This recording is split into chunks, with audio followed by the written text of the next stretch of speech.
बिस्मिल्लाहिर्रहमानिर्रहीम नहमदुहु व नुसल्ली अला रसूलिल करीम अम्मा बाद। देखिए, नमाजी के सामने से जो गुजरने के मसाइल है बड़े इंपॉर्टेंट है। अल्लाह के सामने कोई खड़ा हुआ है तो उसके सामने से गुजर रहा है, शर्म नहीं आती। एक तो ये बात। दूसरी बात ये है कि कब आप गुजर सकते हो, कब नहीं गुजर सकते हो, कितने फासले से गुजर सकते हो, दो बात। तीसरी बात, घर में क्या हुक्म है, मस्जिद में क्या हुक्म है, बाजार में क्या हुक्म है, ये तीसरी बात। तो ये सारी बातों का ख्याल रखें। सबसे पहली बात है, लोगों के एक जहन में ये है, एक हदीस की वजह से उनके जहन में एक कंफ्यूजन है कि भाई नमाज पढ़ो तो सामने सुथरा रखो, कोई बैग रखो, कोई चीज रखो। तो ऐसा कोई मामला नहीं है, जरूरी नहीं है सुथरा का रखना। सुथरा का रखना, किसी चीज का भी ऑब्स्टिकल का, किसी चीज का भी रखना सामने, वो उस सूरत में जब लोग सामने से गुजर रहे हो, आप कहते हो भाई गुनहगार ना हो जाए, लो मैं कोई चीज रख देता हूँ, वो उस सूरत में। कोई जरूरी नहीं है कि आप नमाज पढ़ रहे हो घर पे या छोटी जगह पे तो आप सुथरा रखो। पहली बात तो ये। दूसरी बात है, आप मस्जिद के अंदर है, मस्जिद के अंदर आप नमाज पढ़ रहे हो, आप नमाज सलाम फेर लिया, आपने अपनी नफल भी पढ़ ली, सुन्नत भी पढ़ ली, अब आप जाना चाह रहे हो, घर जाना चाह रहे हो, लेकिन कई और लोग हैं नमाजें पढ़ रहे हैं तो उनके सामने से गुजरने के मसाइल, तो उसके सामने से गुजरने के मसाइल मस्जिद के ऊपर डिपेंड करता है। अगर छोटी मस्जिद है उसके मसाइल अलग है, और अगर बड़ी मस्जिद है तो उसके मसाइल अलग है। अब छोटी का और बड़ी का पता कैसे चलेगा, तो उसका उलमाए कराम ने उसका एक अंदाज़ा बताया। इमाम शामी रहमतुल्लाह अलैह ने फरमाया है कि जो है वो 60 गज से छोटी हो। अगर वो 60 गज से जो है, ये फरमाया 60 ज़िरा, ये ज़िरा जो है वो गज से भी बड़ी होती है थोड़ी। अगर वो 60 फीट कह लें, 7 फीट से भी ज़्यादा, 60 कदमों से भी ज़्यादा बड़ी हो चारों तरफ से, तो वो मस्जिद कबीर के हुक्म में आता है। और इसी तरह उलमाए कराम ने 335 स्क्वायर मीटर भी लगाया। अगर 335 स्क्वायर मीटर से ज्यादा हो तो वो बड़ी है। तो दो चीजें मैंने आपको, 335 स्क्वायर मीटर या 60 फीट।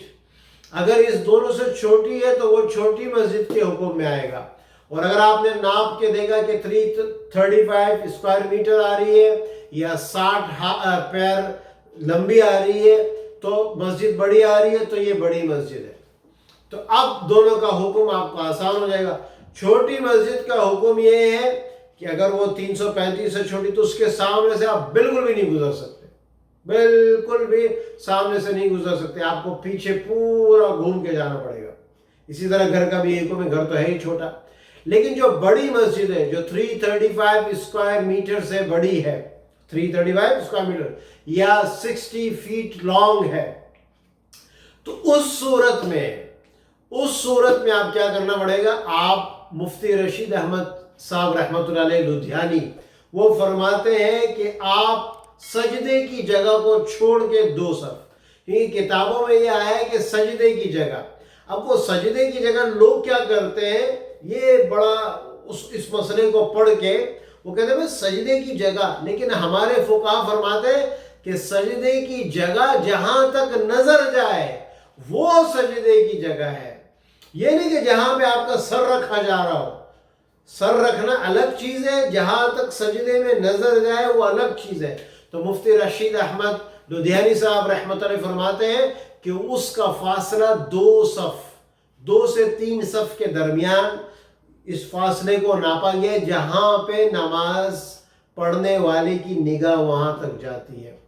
तो ये बस बहुत फ़ायदा हो जाता है अगर ये मसाइल, खुसूसन जो लोग मसाजिद में नमाज पढ़ते हैं, अगर उनको बड़ी मस्जिद और छोटी मस्जिद का अंदाज़ा मालूम हो जाए और फिर उसके मसाइल मालूम हो जाए, तो गुनहगार भी नहीं होंगे, दूसरों की नमाजें भी ख़राब नहीं करेंगे। हदीस में तो बड़ी सख्त वही आई कि जो आपके सामने से गुजरे उसको मारो, यानी उसको हाथ से ऐसे रोको, ऐसा ना मैं मारना उसको शुरू कर दो। लेकिन अल्फाज बड़े सख्त आए, क्योंकि उसके लिए बहुत एहतियात की जरूरत है। कोई नमाजी के सामने से गुजरे नहीं, क्योंकि उसकी नमाज खराब हो जाएगी। वाखिर दावाना अनिल हम्दुलिल्लाहि रब्बिल आलमीन।